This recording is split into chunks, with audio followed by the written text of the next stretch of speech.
Hello everyone, welcome to the my channel. मी शीतल. मी स्वयंपाकाची कामं करते.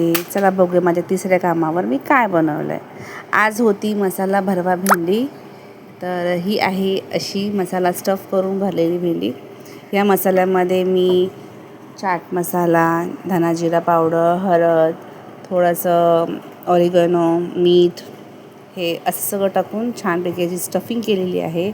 आणि ते असं थोडंसं तेल टाकून त्याला शॅलो फ्राय केलेलं आहे. असं एक एक करून त्याला शॅलो फ्राय करायचं आहे. ही भेंडी कुरकुरीत आणि छान बनते आणि खायलाही छान लागते. रोज एकच भेंडी बनवून कंटाळा आला म्हणून आज ही अशी ट्राय केलेली आहे, वेगवेगळ्या प्रकारची. माझी भेंडीची अजून एक रेसिपी आहे, दही भेंडी. ती मी नक्कीच तुम्हाला लवकरच शेअर करेन.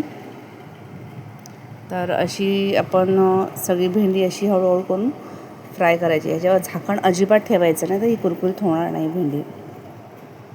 तर अशा प्रकारे ही भेंडी व्यवस्थित हळूहळू आपण परतून घ्यायची आहे. जर तुम्हाला माझे व्हिडिओज आवडत असेल तर प्लीज लाईक करा, कमेंट करा, शेअर करा आणि सबस्क्राईब करा.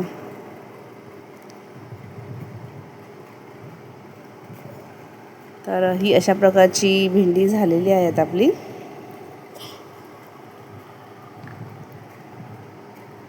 ह्याला कमी कमी अजून 10 मिनटं लागतील परतायला. 10 मिनटानंतर ही भेंडी तयार होऊन जाईल आपली. तुम्ही नक्की करून पहा, छान लागते ही भरवा भेंडी.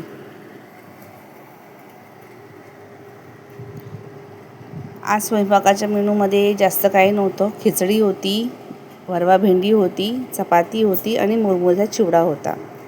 ही पहा, अशी ही भेंडी बनवून तयार झालेली आहे. अवघ्या 10 मिनटात ही भेंडी बनलेली आहे. आणि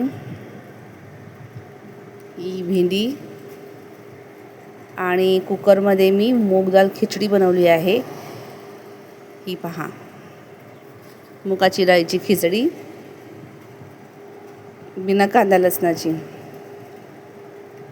आणि आहे मुरमुऱ्याचा चिवडा. साधी फोडणी आहे मुरमुऱ्याच्या चिवड्याची, छान लागतो. फक्त त्याला खमंग भाजला पाहिजे. या आहे चपात्या. आज जेवणामध्ये फक्त एवढंच होतं. तर आज या घरी एवढं जेवण बनवलं मी. त्यानंतर किचन स्वच्छ आवरून घेतलेला आहे मी. हा पहा, अशा प्रकारे स्वच्छ किचन आवरल्याच्यानंतर आता मी चालले माझ्या चौथ्या कामावरती. बाय.